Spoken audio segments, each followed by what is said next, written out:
Today is a complicated day. We all knew this day would come, and it has come. On July 24th, 2025, the legendary and iconic and immortal Hulk Hogan has passed away at age 71. TMZ reported this news a few hours ago. Of course, I wake up and check my phone, and it's most of you who are telling me all this morning, because I'm over here on the West Coast, so it was about 9 a.m.-ish for me when I think word of this started making its way through the world and especially the wrestling community. And here we are. We talked about this day. You know, we talked about this as recently as a year and a half ago when I did a big 40th anniversary video on Hulk Hogan and Hulkamania. And I said, you know, when the day comes when he passes away, it's going to be a really kind of complicated podcast.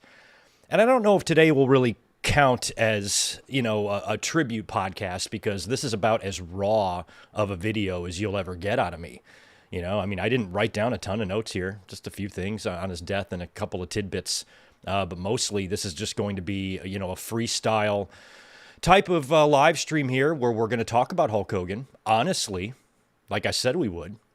And I'm going to hear from a lot of you in the chat as well. Memories, the good, the bad, and the ugly. And like I said, this is going to be done largely noteless here because, you know, what am I going to jot down? You know, I don't need 4 pages of notes to talk about Hulk Hogan, you know, and we've already, you know, covered his career in the past. As a matter of fact, a year and a half ago, back in January of 2024, we did a Hulk Hogan 40th anniversary video where I detailed all of his career, you know, really went through it bit by bit, all the way from the very beginning, all the way to the end. We talked about the good, the bad, and the ugly. And this was kind of a celebration of 4 decades of Hulkamania. And I put the link to this video in the description down below. So if you want to hear me go through Hogan's career, which is not really what we're going to do here today, we're going to talk a lot about Hogan's career. But in terms of, you know, just a complete review on his entire life and career, that is in that video. So if you want to see a lot of that stuff and hear a lot of that stuff and reminisce about Hogan's career, you know, as it happened chronologically, then that video is going to be for you. This video, this stream today is going to be a lot of just freestyle, free-floating opinions, memories, things like that on the life and the career of Hulk Hogan, who will go down as the biggest and greatest star pro wrestling has ever produced. He really is the Babe Ruth. I've said hundreds of times in the past that I really wish Hogan would have been able to live up to that Babe Ruth legacy. I think he really tarnished his reputation. He tarnished his career. Yeah, he tarnished everything, you know, with his behavior and the shitty person he was and the pathological lying that came out of his mouth on a literal minute by minute, hour by hour basis. A lot of those things really damaged, you know, people's reputation of him, you know, and his reputation has been damaged for, 35 years, ever since he went on the Arsenio Hall show and lied right through his teeth to a world who knew he was lying about the steroids and stuff, you know. So a lot of that was damaged, but I'm going to be 48 years old in September. I had a Hulk Hogan birthday cake when I was 10. You know, he was a very big deal to me from ages about 6 to 12, I would say. By the time I got to 13 and 14, I was moved on to Bret Hart. But, you know, there was a chunk there of my childhood that is, you know, that I credit Hulk Hogan with, because without those years, I don't think I'd be a wrestling fan. I probably wouldn't have gotten into it or gotten into it as much as I did, you know, but, you know, a lot of people my age and fans like you guys, you know, we're nostalgic by nature, you know, so, you know, those memories I have of the early days of Hulk Hogan and growing up and watching him team with Andre and showing back up in the WWE after going to AWA and doing the Rocky movie. And a lot of those early memories I have of Hogan just getting there, winning the belt from the Iron Sheik and having that run that, you know, first few years there up until, you know, WrestleMania 3, those are, you know, memories that are just literally tattooed on my wrestling brain. And it was because of those early years that made me become a fan of pro wrestling and lasted as long as I did. You know, so without Hulk Hogan, not only do I not know where I would be as a fan, I'm not sure where the business would be either. You know, he really did change the game. He changed everything. And we knew, when Hogan passed away, it was going to be a real big day. I wasn't expecting it today, to be honest, even though we have heard there has been some rumblings of his health. This came out, about a month ago? I think it was like Bubba the Love Sponge was kind of speaking on Hogan's health, which I don't think was a very cool thing to do. But he was the one that I think first mentioned that Hogan wasn't doing great. But it felt like Hogan's team, even Jimmy Hart, I think it was yesterday, had tweeted that he was at karaoke with Hogan and it went great and he kicked ass and all this. So it felt like Hogan's team was either, trying to ease the fans' mind saying, hey, don't believe these reports, Hogan is fine, or if they were trying just to downplay them. And it sounds like they were trying to downplay them because he passed away today at his home. I have not seen any press conference or anything like that. All I have seen so far, and there might be more information out now, was the TMZ report. And TMZ reported this morning that medics were dispatched to Hulk Hogan's home this morning regarding a cardiac arrest, according to the operator. He was carried out to the ambulance on a stretcher, and he was pronounced dead at the hospital. So we don't know the cause of death. I mean, according to this, it sounds like it was a heart attack, but you're not going to know for sure until we get more information on that. So if it was, cardiac arrest or a heart attack that did Hogan in, I'm sure we will find out that news soon. But it's a sad and complicated day, Our final, I guess, look and appearance of Hulk Hogan in a WWE environment would have been the show in L.A., where he came out and got booed. I mean, booed. Like nothing you've ever seen before, And then he went on to go on and tell one of his great lies that only Hulk Hogan can tell. Well, the last time I was here, brother, I was a heel in the NWO. No, Hogan, that wasn't the last time you were there. That was 30 years ago. You've been there a lot more times than that, specifically in that very building at WrestleMania 21 when you were cheered like crazy. So, yeah, I don't know if you're a believer in karma or whatever, but, given what the things that he's done and said in his life, I feel like that kind of was a fitting end, or a fitting final appearance, I should say, for Hulk Hogan. But he was working all the way till the end. He is about to launch Freestyle Real American Wrestling with Eric Bischoff, something that a lot of people have been clowning, because of the poor attendance that is drawing so far. They've got Kurt Angle on board for this thing now. Maybe Kurt Angle can kind of slide into that spot, that Hogan was in and you really be the face of that promotion. Also, he has his Real American beer that is still on the WWE ring mats as recently as this past Monday, I believe. So Hogan was literally like working all the way till the very end. And he had mentioned in a couple of appearances recently about the burnout and the grueling schedule of the Real American Beer promotion. He's been traveling the country, promoting this beer, and it's really been wearing on him. And, at his age and his physical condition, traveling and doing that much promotion, that much media, it's got to take a toll on, the Hulkster's ticker, which, as we know, can't be in the best of shape considering the substances that he has poured into his body. So he made it to 71. And when it comes to wrestlers from his era, he made it longer than a lot of them did. Piper died. How old was Piper? His 50s, There's a lot of people that died way younger, than Hogan. And given the lifestyle and the life that Hogan led, you would expect him to kind of be on that list. He's a name I expected to see gone 15 years ago, and he hung on all this time and stayed working. And even when he was 71, just walking around the last time we saw him, he still had the guns, man. The pythons aren't 24 inches, but Jesus, they're still there. Him and Vince both. I don't know what it is about those guys. They can be, wrinkled in their 70s and 80s, and they're still jacked. So it's a weird day. It's a weird day. So like I said, we're going to kind of just talk about Hogan's life a little bit here, his career, and, try to manage, these emotions. That was quite the shock, because nowadays if something like this happens, I'm not going to see it on TMZ or see it on a wrestling news site. I'm going to hear it from you guys, because all I have to do is just look at my phone and see the 75,000 Twitter notifications from you guys going, Hogan, Hogan, Hogan, Hogan. So I knew something was up. Thank you for all of the DMs. Thank you for all of the tags and the Twitter messages and all that stuff. I appreciate it. But as soon as I saw the news, I knew that we'd be up here for a video of some kind today, even if it was just kind of a raw, noteless, freestyle type of video where we're just going to speak here. We're just going to talk. So you guys can sound off in the chat there. I'll read your super chats. We'll talk about, Hogan's life, his career, some of the mixed emotions we might be having today, because this is a very significant day in wrestling history. It's going to go down as, a big one, the day that we lost Hulk Hogan. He's one of the last, biggest, icons left. We still have Ric Flair, who's still here. He'll be the next one. But, when it comes down to, people put their Rushmores together and stuff, most of those guys now, with the exception of the Attitude Era guys who might be placed on there, your Austins and your Rocks, a lot of them are dying.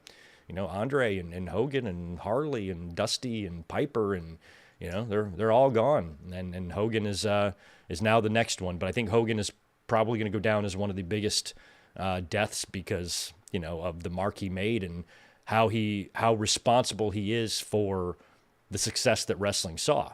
Now every boom period cools off. So, the rock and wrestling in the 1980s era that Hogan was the centerpiece of, that took WWE and pro wrestling to heights never thought possible, they did cool off from that. They cooled off for several years there in the early 90s. The new generation era, and, WWE Raw was running houses of 300, 400, 500 people, tiny, small, little buildings. Nobody gave a shit about pro wrestling until Hulk Hogan goes to WCW. Still nobody gave a shit at first, but then you get into 1996 and he forms the NWO. And combine that with Hall and Nash going over there, changing how contracts are structured, also starting the biggest angle, most successful angle in the history of pro wrestling, now as a heel. And it's one of the things that I've always credited Hogan with. That's so, it's, what's the word? Not admirable, but it's just so fascinating to think about that Hogan had, I would dare say, equal success as a babyface in the 80s and early 90s in WWE and the heel run that he had in WCW, in the NWO. In terms of the amount of money that was made, it might even be more in the NWO. But think about, that's two different eras that Hogan was a big part of. In the 80s, he was the centerpiece. I think in the 90s, the Attitude Era, that boom period was mostly Austin, but it was the NWO that kind of got that rolling. And then when you hit the Attitude Era, now the NWO's cooled off. Now you got Austin on the map, Rock coming into the scene here. WWE's kind of on fire, but still, the NWO was a major part of that era, and Hulk Hogan was smack dab right there in the middle of it, being as good of a wrestling heel as he was a wrestling babyface. Again, the amount of success that he saw as both, he was also equally good as both. My God, could he be a douchebag? What a heel he could be. Just an exquisite heel. He was so good at it. And when he could come out there after that run that he had as the red and yellow hero to so many wrestling fans, to go out there now and have people wishing him dead, throwing shit at him, screaming at him. That's a credit to Hulk Hogan for how good he was at playing that character.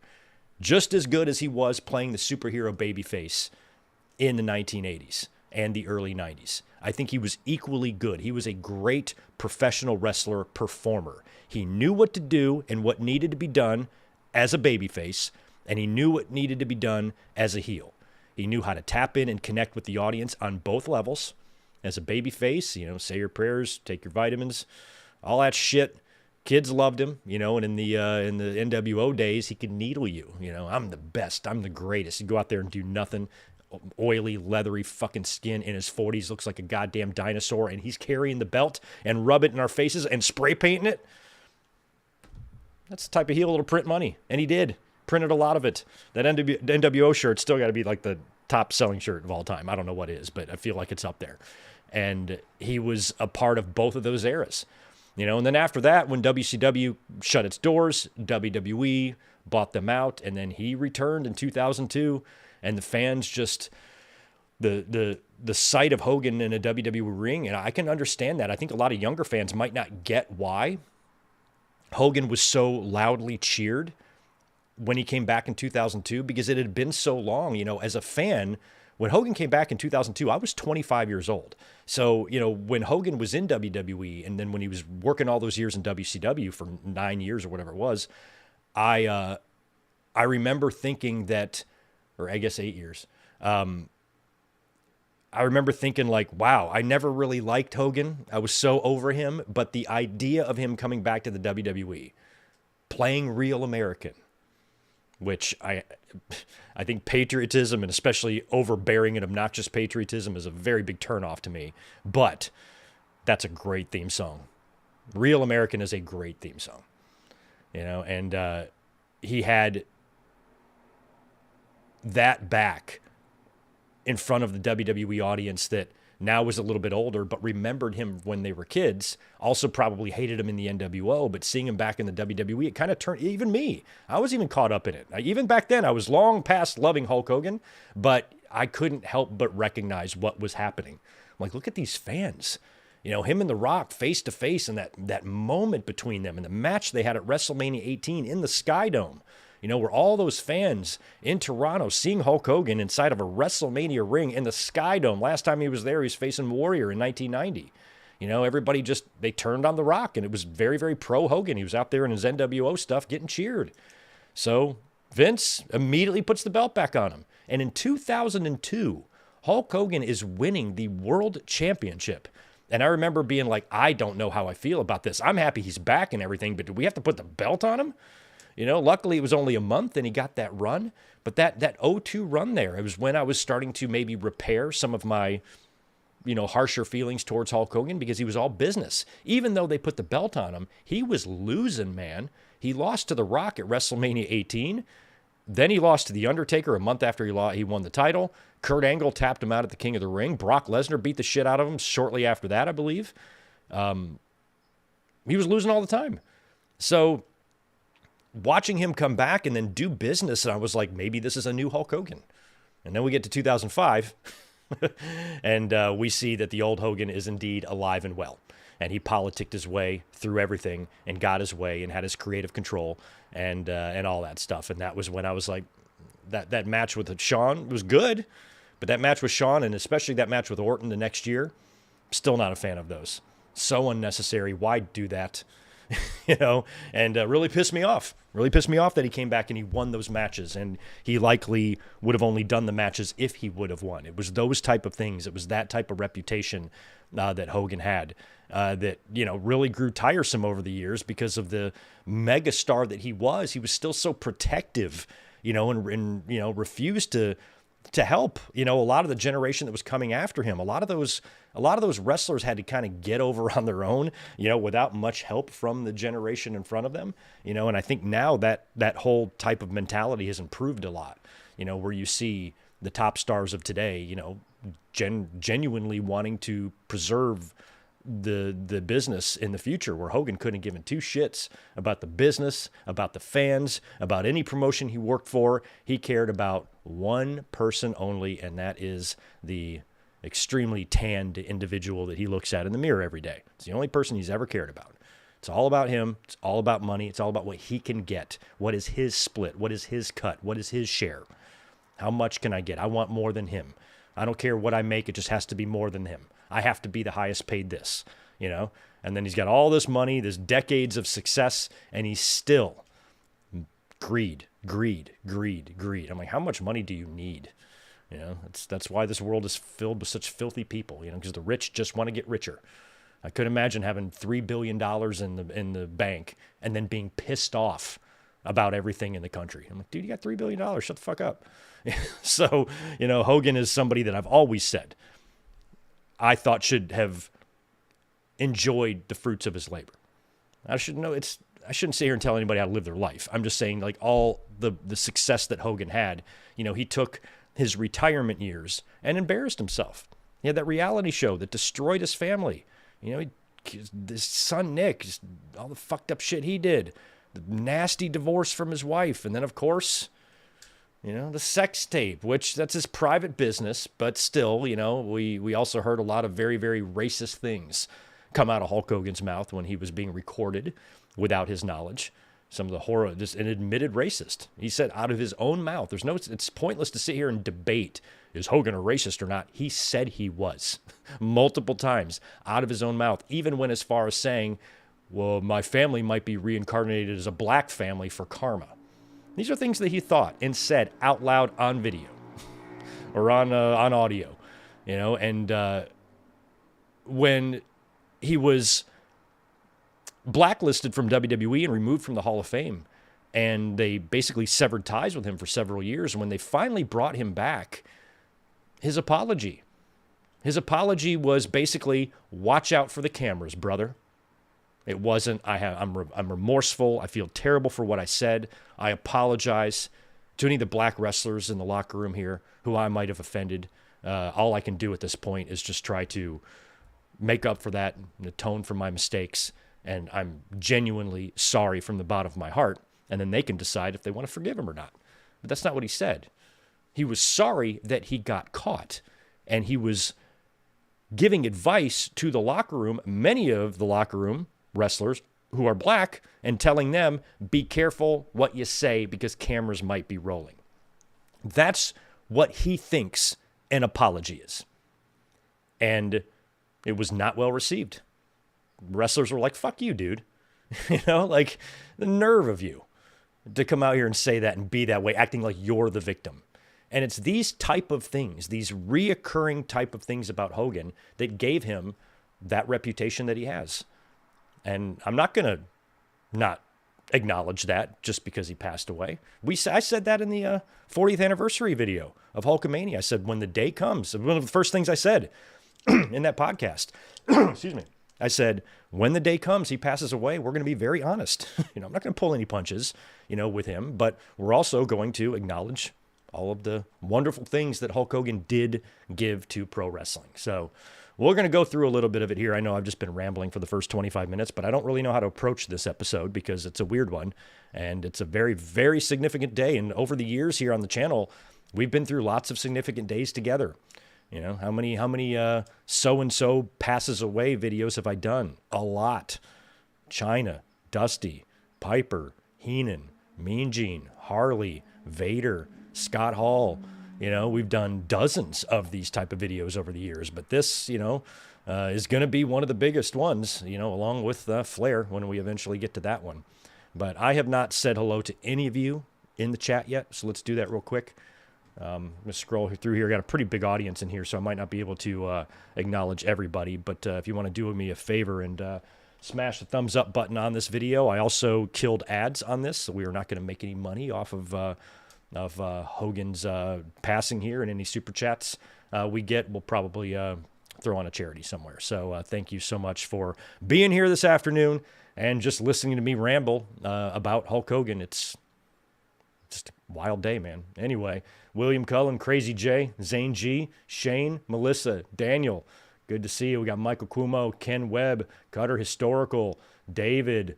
Oh, wow, there's a ton in here. You know what? We're going to have to we're not going to be able to say hi to everybody. I didn't realize how many people were here. We're going to just kind of hit some super chats, but thank you to everyone who is here, reminiscing and paying our respects to Hulk Hogan, who passed away today at age 71. Man, Stephen Taylor, appreciate the two. Hey, Greg, I'm absolutely gutted. Ozzy and Hogan. Yeah, we haven't had a chance to talk about Ozzy Osbourne yet. I was going to talk about that on Saturday on the podcast, but Ozzy, of course, passed away a couple days ago, and he did have a lot of WWE connections. He's been on Raw a couple of times, and he's loaned out his songs to plenty of pay-per-views. And back in the day when the Osbournes were on MTV, coming before like Sunday Night Heat or after or whatever it was, felt like there was always a WWE and Ozzy, connection. And that's a big loss. That's two humongous losses. That's arguably, one of the biggest in the music industry and arguably the biggest in the wrestling industry, passing away just days apart. And I can't lie and say that rule of three shit isn't in the back of my mind right now, because it usually does happen in threes.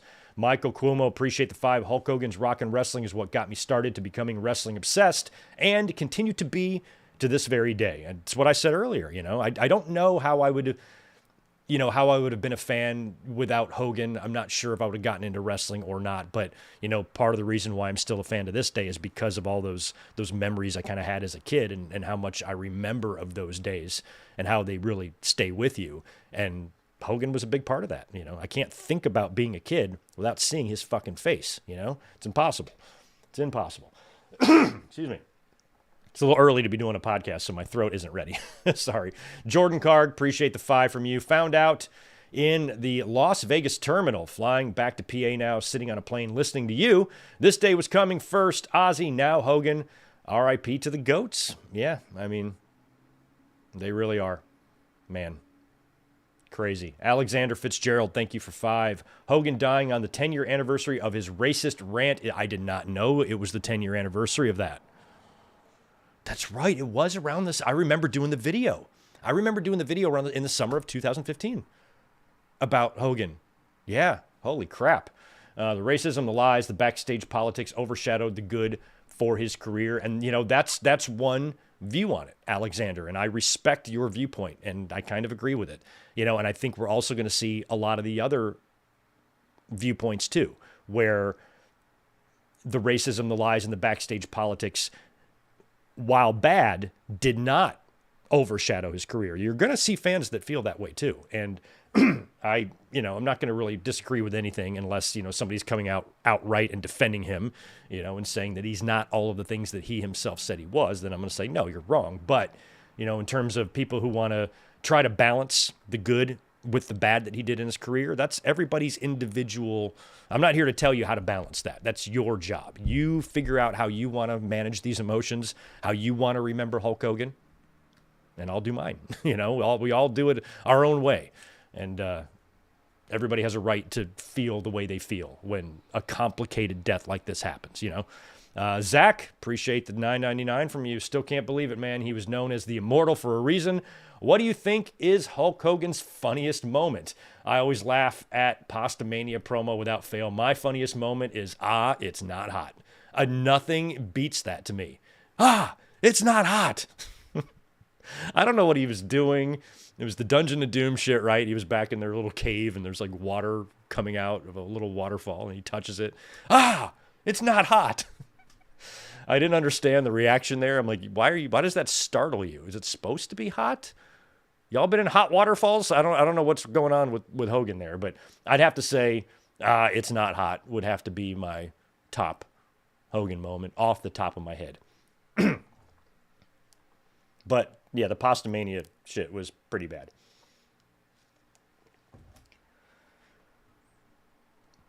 What else we got? Excuse me. Max Pokebruh, thanks for the $2. Sorry, had to hit my cough button. Max, appreciate the 2, man. Hogan should have dropped the title to Austin at WrestleMania 18.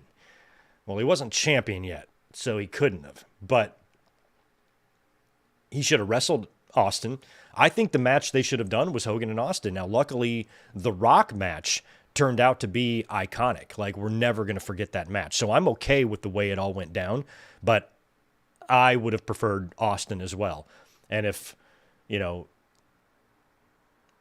Hogan won the title from Triple H at Backlash, then you do Austin and Hogan at SummerSlam and have Austin beat him there. But Austin would take his ball and go home. Sammy, thanks for the 5, man. I saw Hulk Hogan final time at WrestleMania 30 live at New Orleans. He was my favorite wrestler since I was 6 years old, and I am 41. Yeah, I'm trying to think the last time I saw Hogan live. I was somewhere. Hogan didn't come out at WrestleMania. I've seen him in the last few years. I'm pretty sure. Other than that, though, the last time I had seen him work was as Mr. America in like 2003. And then I don't think I saw him work in 2005 at all. And then I didn't go to shows again until 2018. So he was at some show I was at. I got to think a little harder. But I think the last time I saw Hogan in the ring wrestle live in person was as Mr. America. And it was like Piper was involved in that match. It was Judgment Day or something like that. So yeah, it was the last time I saw him at least physically in the ring. Angie, thank you for the 5. Dark Side of the Ring episode, Bash at the Beach 2000, painted Hogan as a self-centered douche in real life. It really did, and they're not wrong. I mean, that is kind of the reputation that Hogan has developed for himself. It's not like, it's not like these are people's generalized opinions of him. These are opinions that he himself is kind of proven are true. Power spin, Malcolm Jamal Warner, and I didn't know. Oops, shoot, where'd it go? I lost your super.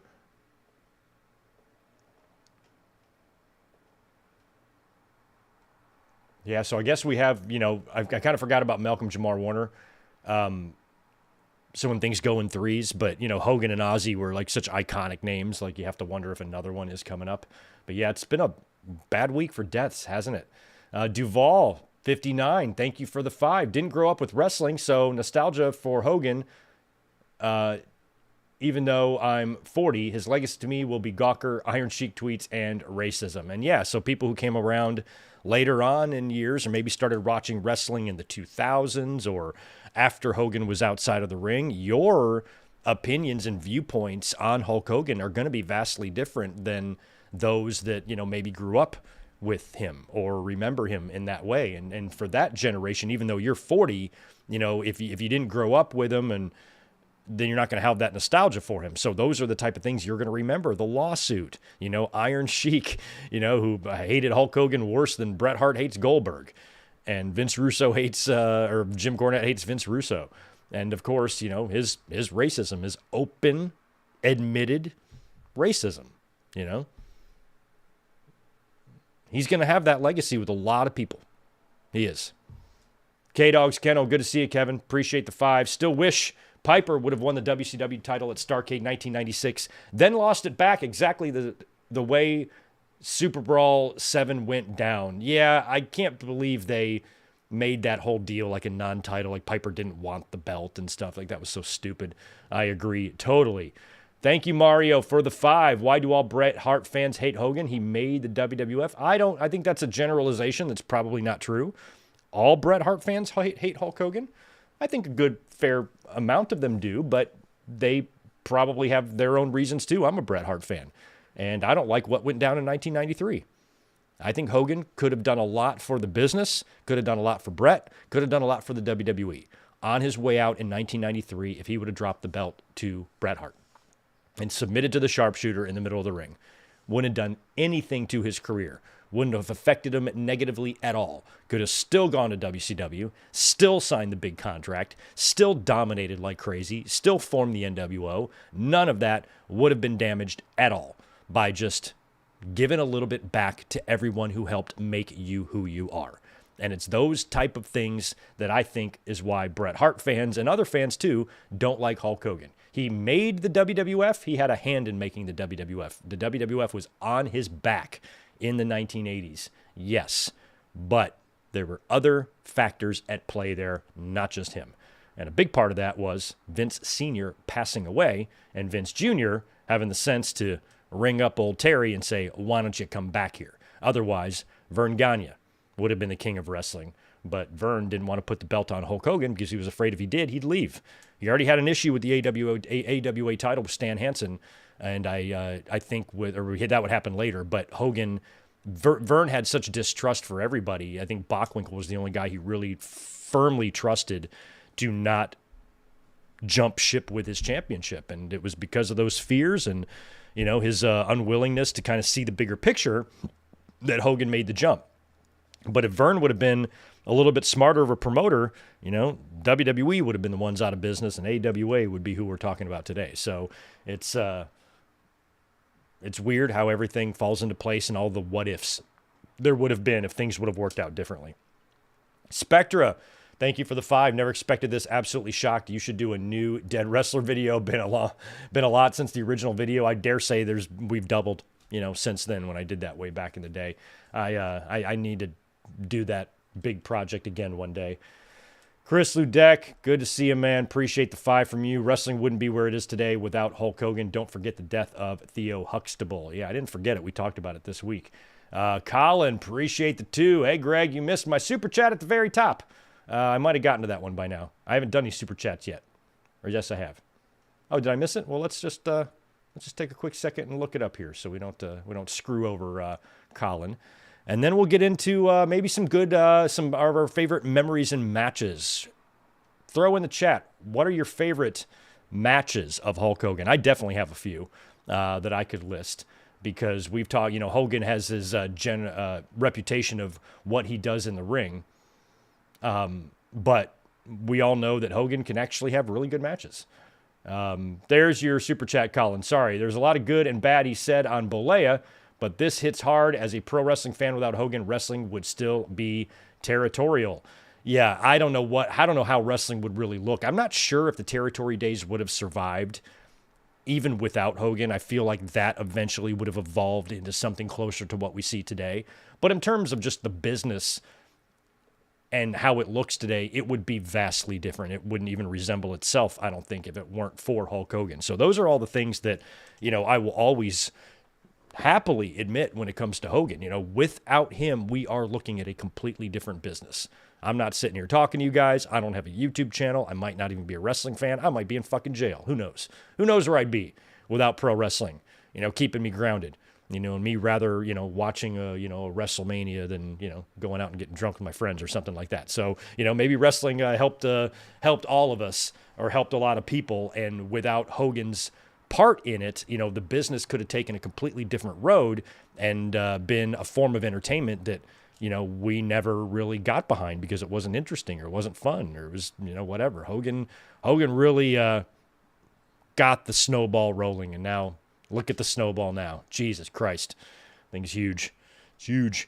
Anyway, what are some of your favorite matches? I think some of mine, even though it's a bad match in the ring, when it comes to Hogan matches, there are some that I feel like I give him credit for being good in the ring, and then some, being more about the moment. And the 2 big ones are like probably Andre the Giant and The Rock.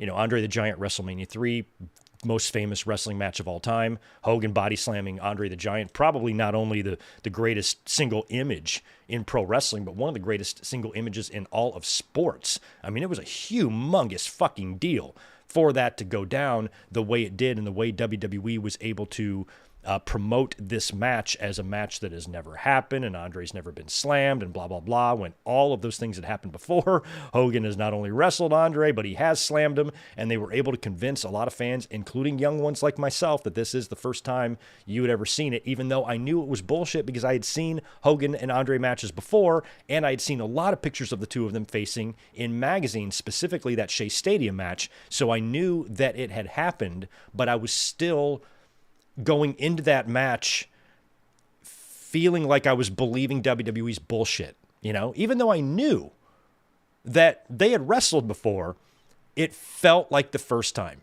And it was something different about it because Andre, he looks different now. The hair's cut. He's got the thing, and he's with Bobby Heenan. And that match, even though physically in between the ropes was dog shit, it's going to be one of the greatest matches in pro wrestling history. So that Andre match is up there. Obviously, the Rock match is as well. Rock and Hogan, I think, is a little better physically than Rock and Andre, obviously. But still, that match wasn't very good. It was just about the crowd involvement, the nostalgia, everybody getting caught up in it, and the crowd turning on babyface Rock and aligning themselves with heel Hogan and them not really knowing what to do.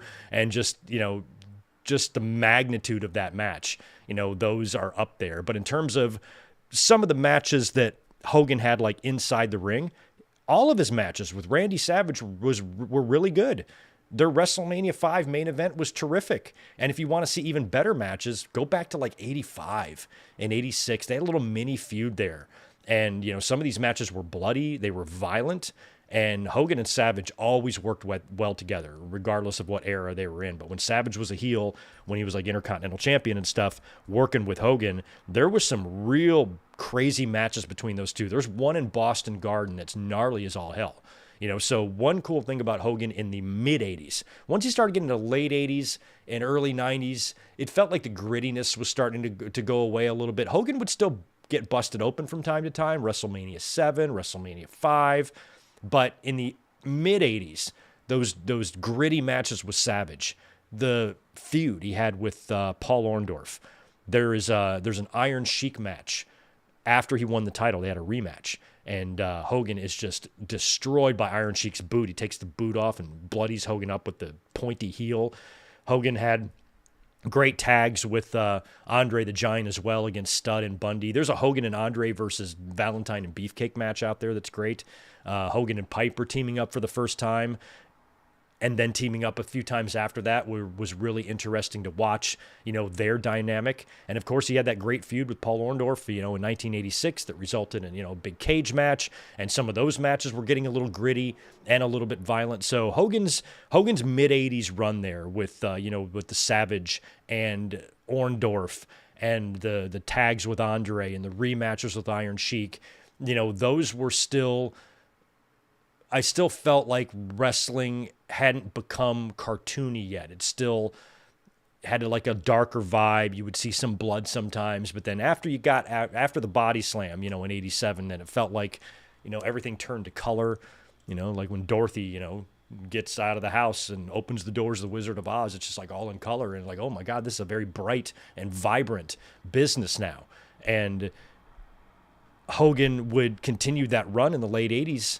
And early '90s, some of the matches he had in the ring with like the Big Boss Man, those were good matches. His match actually with Sergeant Slaughter at WrestleMania 7 is terrific. Slaughter and Ray Traylor were very similar in like how they bumped and worked and stuff. And sometimes they would be deceptively agile, for their size. And they both had really, really good matches with Hogan. There's a Hogan and Boss Man cage match, I think from Saturday Night's Main Event, that's really good. And Hogan had good matches in Japan. That's when he put his working boots on. That's when he turned it up and said, hey, look, I can do things. His match with Ultimate Warrior at WrestleMania 6 was way better than it should have been. Those two told a great story. His match with Vince at WrestleMania 19 was amazing. How was that? How did that match have any business being amazing? And it was, because physically it wasn't about what they were doing physically. It was about the story they were telling. And that's what the fans were getting behind.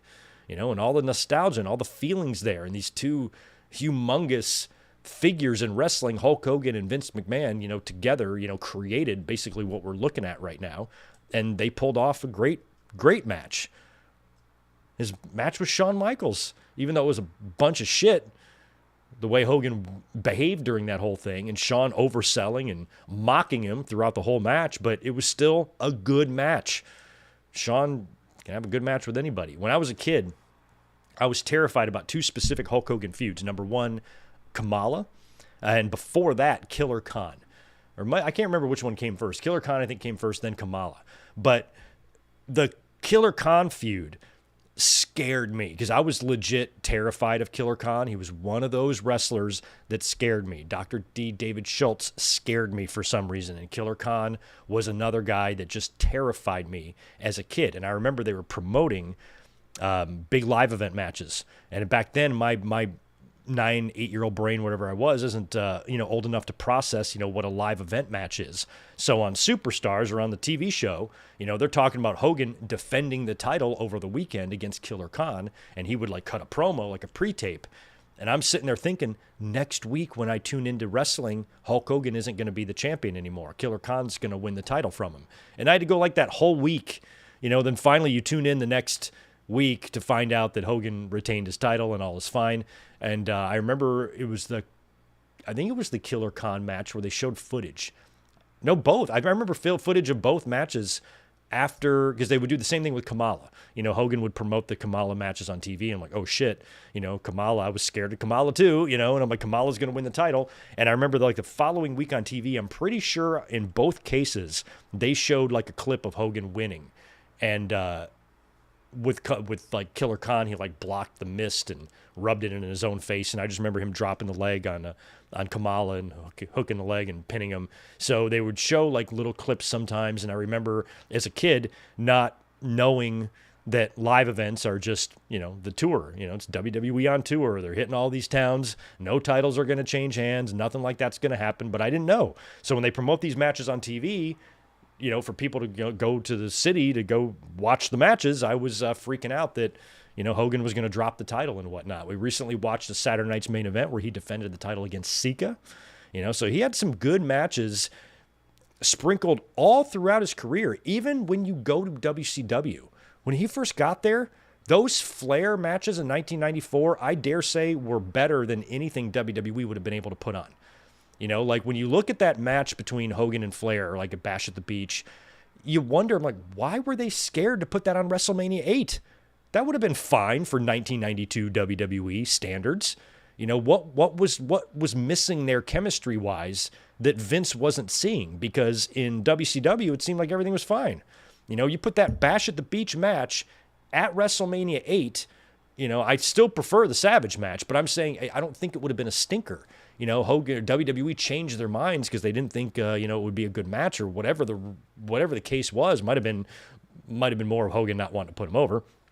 But whatever the case was, they changed everything up when the match would have been fine if they just would have had it the way it was, because they worked well together. You know, and then when Hogan got in the NWO, he didn't have to do a whole lot. Once he was champion and he was dominating and carrying the belt, the worse his matches were, the more it amplified his heel persona, you know. So by then, he didn't have to go out there and have good matches at all. If anything, you know, having bad ones was only going to, you know, increase the fans' frustration with him. I was one of them. I didn't like WCW because I'm like, how can they have this old fart over there holding their championship? You know, and I thought it was silly, but I was too dumb to realize that he's the centerpiece of the biggest faction that wrestling has ever seen. You know, so when you think about that, when you think about Hogan at his height in the 1980s, after that 4-year title run, slamming Andre at WrestleMania 3, and then you think about the absolute height and popularity of the NWO, you know, 10 years later, it's amazing how he was right at the top of the two biggest eras, still to this day, the business has ever seen. You know, two of the eras that are probably responsible for the business, especially WWE, even existing at this point. He was right in the middle of it, of both of them. You know, you can't discredit that. You know, that's not something to brush off. You know, that's a huge thing. And those are the type of contributions that, regardless of who Hogan was, you know, in his personal life and the shitty things he did and said, you know, those are things you can't ignore. And so a lot of the opinions and a lot of the chatter and a lot of the discourse and a lot of the YouTube videos and the podcasts and things like that you're going to see and hear, I feel like all of us are going to have like similar types of, you know, struggles of managing these different types of, you know, highs and lows. Like, you know, like some people are pointing out, today is all about Hogan and what his career was. We should be celebrating him. We should not be saying anything bad about him. Not on this channel.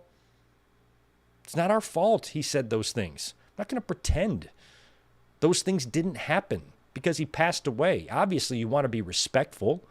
You know, I'm not going to sit here and go on a 2-hour profanity-laced tirade on the guy.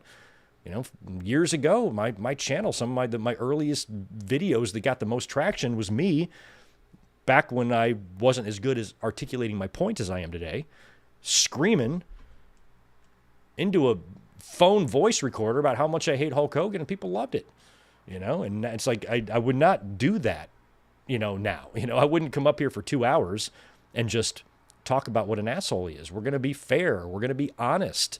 You know, I'm not going to trash him, you know, but I'm not going to just sing his praises and act like he did nothing wrong at all, because along with the shitty behavior, his politicking, his greed, and his open and rampant racism, he also was a pathological liar. Pathological liar. Could not open his mouth without an untruth coming out. Some of the whoppers. We've had some whoppers. I think top of the list has got to be that Arsenio Hall show when he went on there. And even Vince McMahon was like, tell the truth. And he lied right through his teeth in front of the world and said that he'd only taken steroids like once for an injury. And everybody knew that was bullshit. You know, and then it comes out in the trial that he took steroids a lot of times. And you can just look at him and tell that. So he lied there. Most recently, he was doing some sort of an interview where he said he'd faced Brock Lesnar. He was Brock Lesnar's first opponent after his UFC run.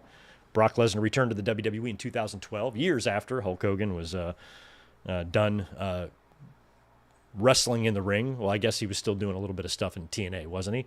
But he was not even in WWE, and Brock Lesnar's first opponent was John Cena, and that's just a silly lie to say. He also talked about being in the ring a lot with Benjamin Shelton, to which Shelton Benjamin responded to him on Twitter and said, "Hey, asshole, keep my fucking name out of your mouth. You don't even know me." And that was nice. Hulk Hogan claimed he was with Kerry Von Erich right before he died. It's bullshit. Hulk Hogan was supposed to be the Hulk Hogan grill, not the George Foreman grill. But Hulk Hogan was picking up his kids from school, and he missed the call. So they didn't bother calling a second time or sending an email or anything like that. One call, they were done, moved right on to the next person in the Rolodex, Mr. George Foreman. They called him, and if Hogan would have been home, it would have been the Hulk Hogan grill. Let's not forget that Hulk Hogan fought with Pride Fighters in the 1970s, even though it didn't exist. Hulk Hogan also was kind enough to get a kid, a special needs kid, some tickets. He found a Make-A-Wish kid, and he got him tickets, ringside seats for SummerSlam 1992, so he could be there and see the Hulkster. SummerSlam 1992 famously was in Wembley Stadium, and Hulk Hogan was not there. He's not on the show at all. Wasn't even in the country on the day it aired.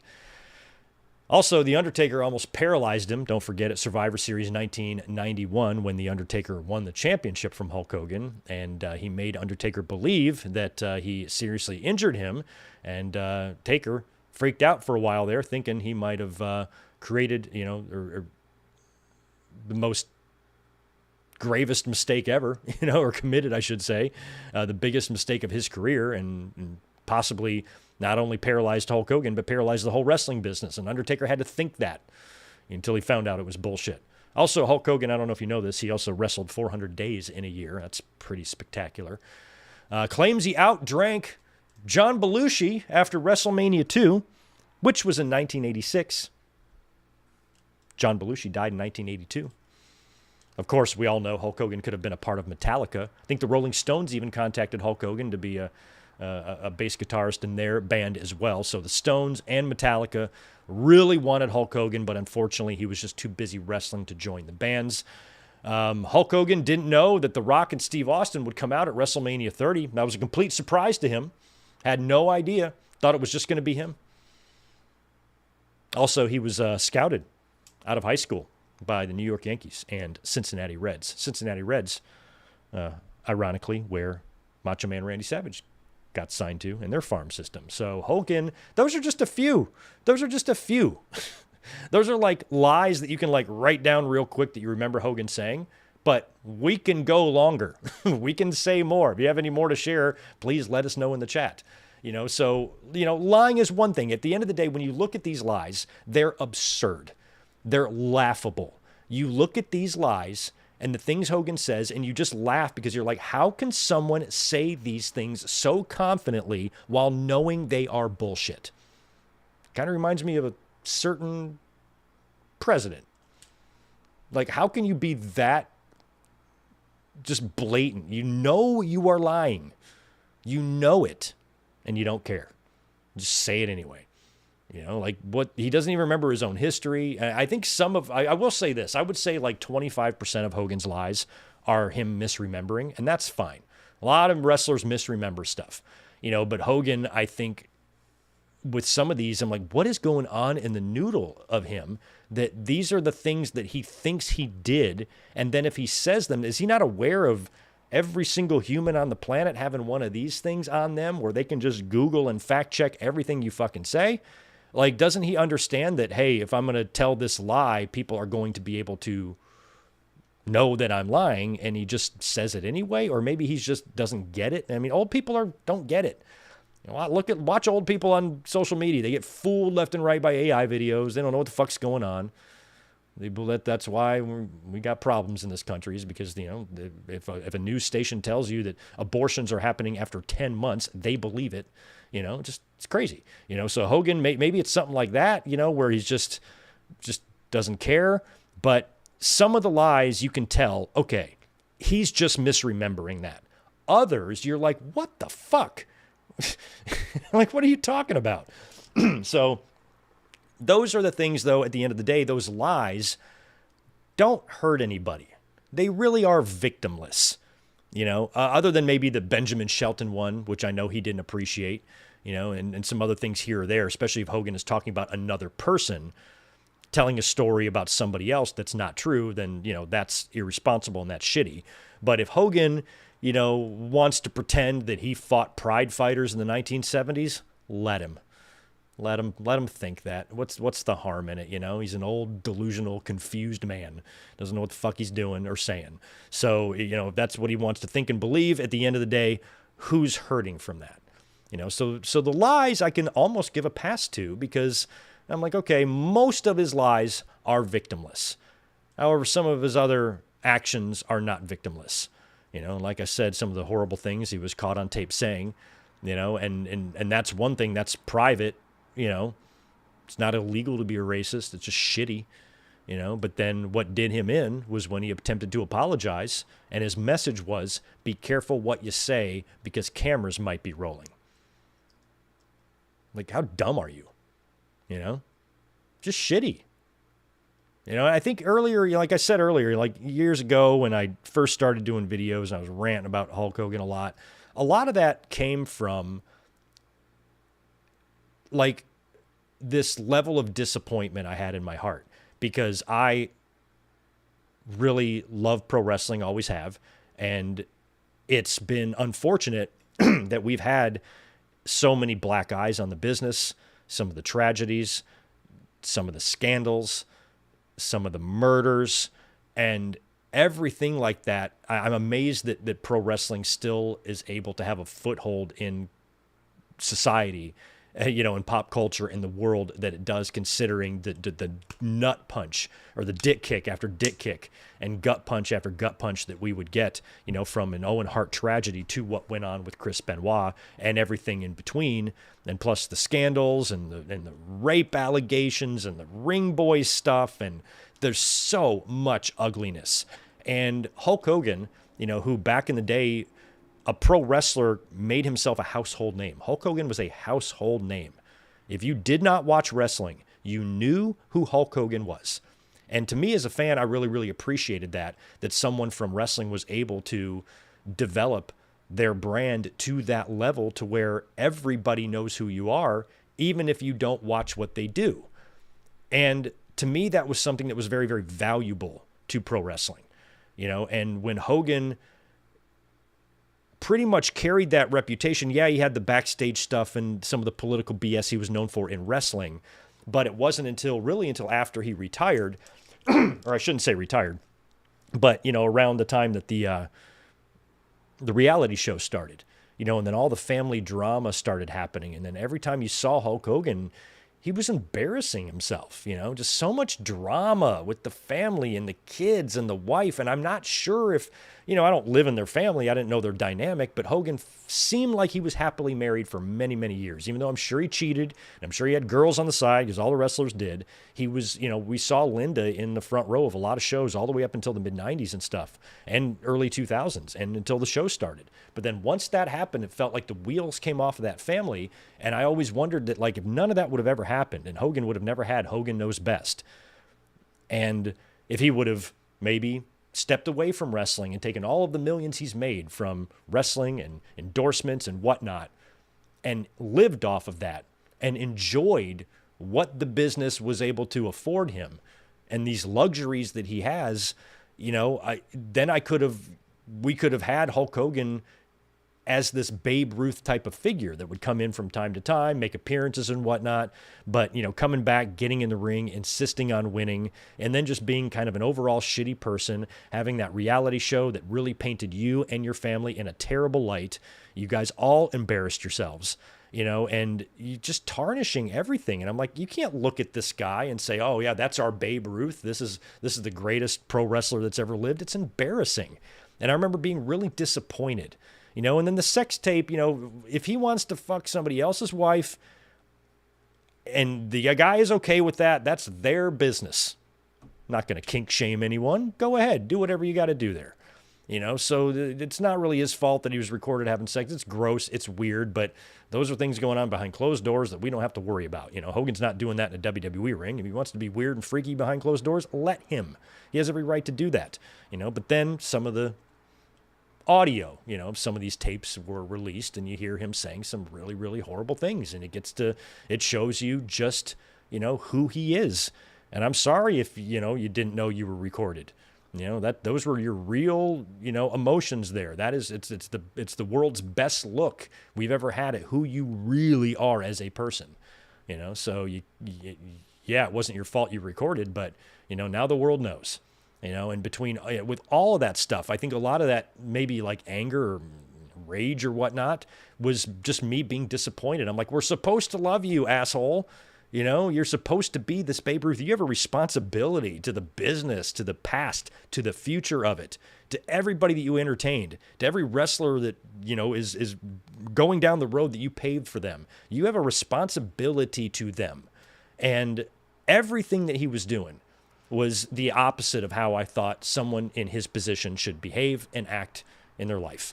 And it just really upset me. And I think it was just a lot of conflicted emotions because I think I wanted to love Hulk Hogan. I really wanted to celebrate him forever. And I wanted him to be that, the center of the Mount Rushmore, when you think about that one person synonymous with the whole business, who is it? I wanted Hogan to proudly wear that badge of honor. And it felt like he took it for granted.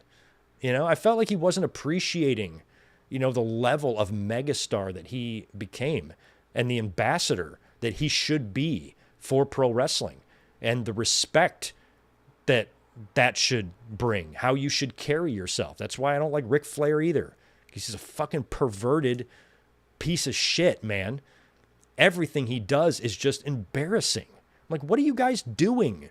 You should be the two most celebrated we have ever seen, and you're both acting like idiots. And I guess that's what the business does to you. You live that life, it's hard to really let go of that limelight. And Ric Flair, as long as he's breathing air, he's going to be at the bar partying. And he's going to probably die on a bar stool. And it's just like, God, you guys just don't, I feel like they just don't appreciate. They're more, they got more complaints. Ric Flair seems like he's got a complaint every time he opens up his fucking mouth. He was mad at Becky for the man shirt, and he's got all these other shitty things to say. Hogan didn't complain too much, but Ric Flair does. And I'm like, why aren't you more appreciative of who you are, what you meant to wrestling, what legacy you're going to leave behind? Why aren't you more conscious of these things? Why do you insist on embarrassing yourself and spending so many years being a shitty person as you did in the ring to when it's over and you finally die? The fans are going to kind of have both opinions of you, and I feel like Hogan and Flair both should have done better with that power. With great power comes great responsibility, right? And I feel like with the seats that they have at the Rushmore table, they should have behaved better. I would take that very seriously, and I wouldn't take it for granted, and I wouldn't be entitled and feel like I deserved more. I would respect the position that I'm sitting in, and I would set an example, a good example for people that are coming after me. I would want to be, and I would want to be remembered positively in that way. That's just me. They want to party and be racists. That's fine.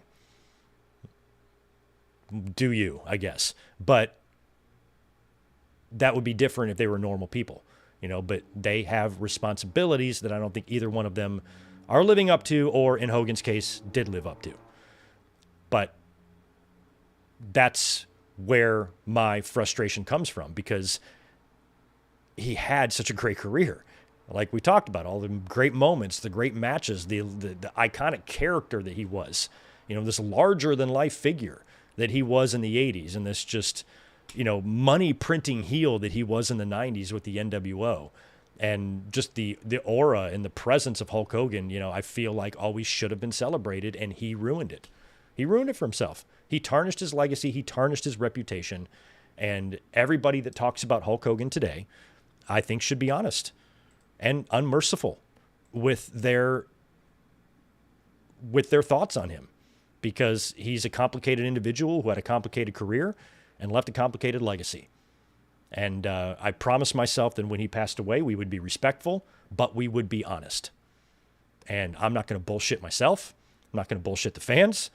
I'm not going to do anything like that. Like I said, you can have your own opinions, and you can choose how you celebrate and mourn Hulk Hogan's passing. Everybody can do it their own way. I'm doing it mine.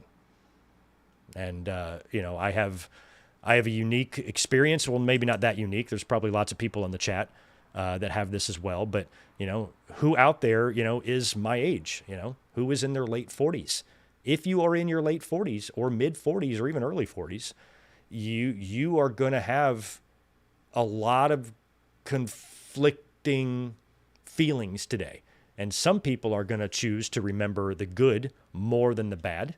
Some people are going to choose to remember the bad more than the good. Others are going to try to balance it, But for me, I can never speak about Hulk Hogan without acknowledging not only the good that he brought and the bad.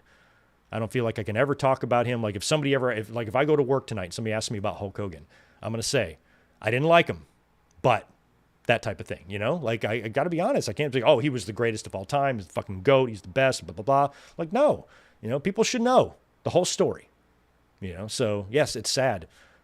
My big part of my childhood died today, but also, a man that I've grown to really dislike as a human also died. And that's weird. It's just weird. I remember when Randy Savage died in 2011, that was totally different because, with Randy, it was just, this is my number two, one day when Bret Hart passes away, we'll be honest about Bret too. I'll definitely say that I didn't agree with everything that he said, but that's going to be, kind of way harder, I think, to deal with than this one. This one is just kind of like the biggest. And I think that for the past 15 years now, I've been kind of thinking about what it would be like on the day that I made this video. But today we're just doing a live stream. I got a busy day ahead of me, so I don't have time to make a whole video, and we'll elaborate more on Hogan and stuff on the podcast this weekend. But we just learned about his death, so I'm like, I got to pop up here and talk about him and ramble. And that's all I did here. I apologize for the very disorganized nature of this podcast or this video, but I didn't have any notes. We're just going to talk. We're just going to say stuff, good and bad about Hogan. We're going to jump around his career, That's why I promoted the 40th anniversary video that I did in January of 2024, because that's a video where we kind of went through his career, in a chronological order. We're here, we're just talking. We're just saying stuff. So anyway, sound off in the chat. Let me know what you guys have to say about Hogan. We'll read some of your thoughts and memories here, and super chats and anything like that. Mike Witt, does it make me a bad person? I don't feel that bad. No. Power spin, yes. Elvis was a Hulkamaniac. Elvis passed away 2 weeks or a week before I was born, like really close. And Hogan was not on the pro wrestling map by that point. Maybe by 79, but I don't know. Superdome Hogan, or Silverdome Hogan, I'm sorry. That was actually pretty funny.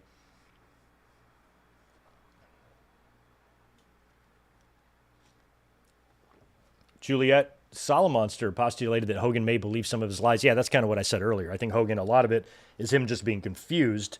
I think there's some lies that he's got to know are bullshit. But, maybe others he really thinks these things, or he's just misremembering. Sorry, I'm getting cat hair in my face. I think he's misremembering.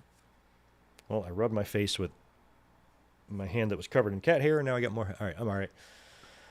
I'm all right. Let's see who's next. Power Spin Games. Appreciate the two. Bob Backlund is the only living 80s WWF champion. Yeah, Backlund, Sheiky, Hogan, Savage, Hogan again. Yeah, that's wild. Yeah, God, that is crazy. Yeah, that is crazy. We Are Pro Wrestling. Hogan says he was supposed to be the star of the movie The Wrestler and was going to be a part of UFC 1. Yeah, there you go. There's some more doozies from Hogan. I almost forgot about the Elvis one. That's great. Alexander Fitzgerald, appreciate 5 more. Last year when the story came out that he fired his beer ambassador because she was black, and then like a month later he shows up at the RNC. It was awful. Yeah, and then he was there and he tears off the shirt, and like Fox News has no problem putting him on TV. I'm like, do you guys not want to vet him a little bit or maybe see what he's been up to? But they don't care if you're racist over there. Yeah, put him right on TV. Let's hear his opinions. But yeah, there's so many things that he did were just bad looks, embarrassing, just gross, and just, I think, that like people in MAGA are probably only celebrating the good today. They have no problem with him being a racist. They like it. It's what they like about him. That just makes them like him more. Where the rest of us who are fucking normal kind of find it a little shitty to be that way. Mike Witt, thank you for the 5. The fact that Hogan, Savage, Orndorff, and Piper are gone and Flair outlived all of them is nuts. I cried after Macho died. Not today. Yeah, and Flair still being here. I swear Flair could go another 10 years. But, Flair has had so many close calls with death's door himself. He's knocked a few times and nobody's been home. So, Flair is going to be the next, kind of big one that we're going to have a very similar video, to share. We'll talk about Flair and how awesome he was, but there's a real nasty side to him too that is just disappointing. Chaz, appreciate the 5 from you. 2 Hall of Famers died in 2 days. Both were part of WrestleMania 2. That's right, Ozzy Osbourne, I forgot, was a part of WrestleMania 2. He was in the British Bulldogs corner when they won the championships against the Dream Team in that really fun tag match. We watched WrestleMania 2 just this year, did we not? 2 more from Colin. I appreciate Hogan's technical skills in Japan. I guess you could call them technical skills. Yeah, he would definitely put on his boots and lace them up tight when he was over there. But he worked smart, He didn't have to do that here. He didn't have to do that for me. I was 10 years old. I didn't need a drop toe hold from Hogan when I'm 11. I don't give a shit. So, Hogan knew what his character was, and he knew what his character's job was here in the States, and he knew what he had to do over there. Hogan was smart. There were things like he was smart in terms of knowing what to do for yourself. He really knew and understood what his job was. And that's something that I'll credit him with. He was smart in that regard. And he did understand parts of the business, especially how to protect yourself, get yourself over, get yourself the most money. He was, kind of a master at that. He was a master politicker. He really was. There's some guys who have, a politicking reputation that you almost laugh at it, or it's kind of almost amusing to think back at, and then others kind of frustrate you. And there is a lot of that doesn't work for me, brother, instances in wrestling that does amuse me with Hogan, but there's a couple that really piss me off, and definitely what happened in 2005 with Shawn and in 1993 with Brett. Those are the 2 big ones that stick out. And we got a fucking prick. Not to mention the Bash at the Beach 2000 fiasco that we just watched as well, here on the channel. One of my most successful YouTube shorts is me calling Hulk Hogan a piece of shit when he came out and got booed in LA on the Raw premiere, I don't know how many views that thing has. 50,000 or something like that. So it's like people liked watching me crap on him, but I want to, I think there's got to be like a line in the sand, like somebody who passed away who, really deep down wasn't a great person, but I also believe there's a responsibility of respecting the dead, and, we want to be respectful here, like I want to be honest.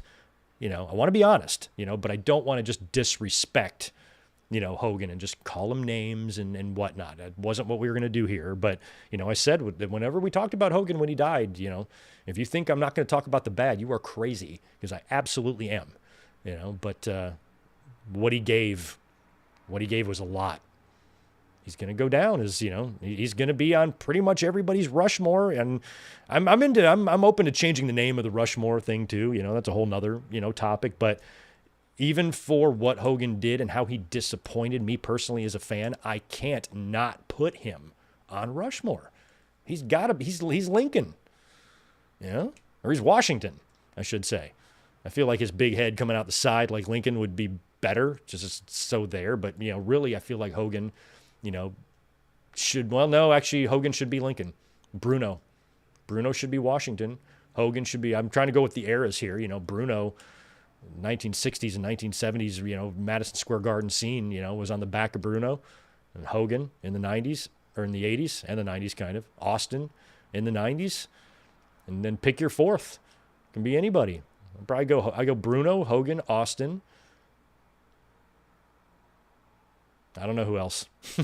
The fourth spot is open. Maybe Flair. But regardless of how you develop your Rushmore, Hogan is going to be on 95% of fans. You just have to put him there because, without him, this industry does not exist, or at least it doesn't in the form that we see it now. So rest in peace to Terry Bollea, a.k.a. Hulk Hogan, who passed away today at age 71. And a pretty shocking death. Like I said, we did hear some reports of his illness and how he was doing recently. And it was reported that he wasn't doing well, but then it seemed like people in Hogan's camp was trying to squash that, and it turned out he did pass away today. Early reports suggest it was cardiac arrest, although I don't think we're going to know anything until we hear more.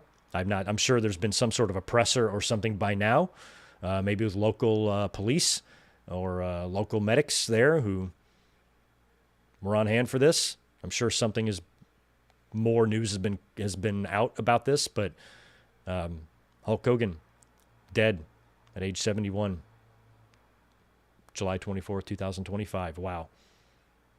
It's kind of weird when you get to a day that has kind of been in your mind for a while. Like what's it going to be like when I do that video or when we go live and we talk about this particular person passing away, and we're here. Hogan has died.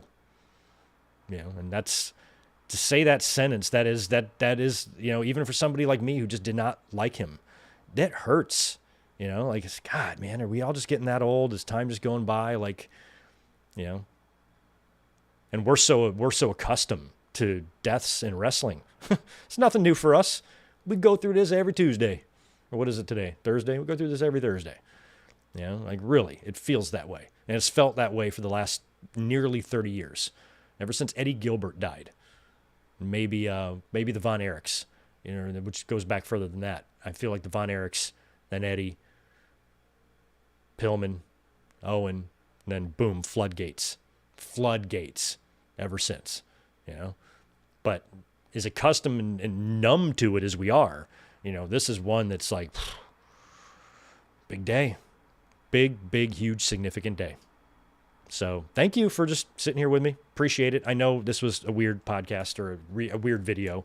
I knew I was just going to come up here and talk, and I didn't know for how long. But I think that's all I really have to say about the situation now. I'm going to spend the rest of the day processing this because I hit the live button about an hour and a half after I learned this. So I still haven't had time to let this soak in. Let me think about what this means and, the loss that pro wrestling has suffered. And all the complicated emotions that we're all going through today. Some more than others. Some aren't going through it that much. Some either just really, really love them unconditionally. Some really, really hate them unconditionally. But I think most people, are a little bit, in between and have to now figure out a way to balance what he gave to wrestling with who he was. And we see that even with Chris Benoit. And Hogan, for being the rotten person that he is no Chris Benoit. Chris Benoit is a million times worse because Chris Benoit is a murderer. For all of Hulk Hogan's faults, I don't think he would ever choke out his wife and kids. He wouldn't do that. He fights for the right of every man. He wouldn't do that. So Hogan may be a racist. He maybe say some stupid shit and has embarrassed himself from time to time, but he's not an evil monster the way Chris Benoit was at the very end there, so there's a difference. And even those fans, even the fan, when it comes to the Benoit tragedy, you have people that separate what he did with his wrestling career. That's their right to do that. I cannot separate those two things. I cannot watch Benoit matches and then not think about what he did. It's impossible. If you can do that, I guess that's a credit to you, but I cannot. They will always be synonymous. I'm sorry. And I feel like the same thing with Hulk Hogan. Yeah, you can appreciate his wrestling, but man, I can't detach it from everything else. I can't view them as two separate things. Terry Bollea and Hulk Hogan, Terry Bollea playing the character of Hulk Hogan, they really wove together as one complete person. And I'm not going to acknowledge any good without acknowledging the bad, and vice versa. So anyway, I hope you enjoyed it. Thanks so much for being here today. I got to get out of here. I got a big day. Let me just double check and make sure no supers have come through. I think I might have one more to answer or two. No, I guess not. Good. Okay, I'm not missing anybody. If for any reason I did miss any super chats here, I don't think that I did. I will get to them. We will be back this weekend. We're going to be back on Saturday for the podcast. And then this coming Sunday, we have SummerSlam 1995 scheduled as our watch along. The link is already up for that. But I'm sure we will talk a little bit more about Hulk Hogan on Saturday on the podcast, especially if we learn any new details about his death. And we'll get into what we saw last night on Dynamite. We got SmackDown coming up on Friday as well. And I'm sure WWE is going to have a lot of Hulk Hogan tributes. Have we had anything from AEW today on Hulk Hogan? I know Tony Khan banned Hulk Hogan, but I'm sure they'll say something about him. No? Nothing from AEW's social media on the death of Hulk Hogan, but they're kind of in an interesting position there as well, considering they've never done business with him and intended to never. So, yeah. I haven't seen anybody else's comments yet. I have not looked on social media to see what kind of support Hogan is getting, what kind of love. I haven't seen anything from Eric Bischoff or anything like that, so I think I might spend a couple of minutes here looking around social media and seeing what the wrestling world has to say about this, because I haven't seen any reaction yet. I've been too busy processing this myself and getting ready to do this live stream. So I think that's what I'll spend the next few minutes doing, and just reminiscing about the Hulkster. You guys have a great rest of your day. Please, if you're watching this video on demand or later, please drop a comment in the comments below. And thank you to everybody who participated and engaged today in the live chat. I appreciate it. Sorry I wasn't able to talk to all of you. It was just a busy one here, and we just had lots to get into. You guys have a great rest of your day, and I will catch you on Saturday for the podcast. Rest in peace, Hulk Hogan. Peace.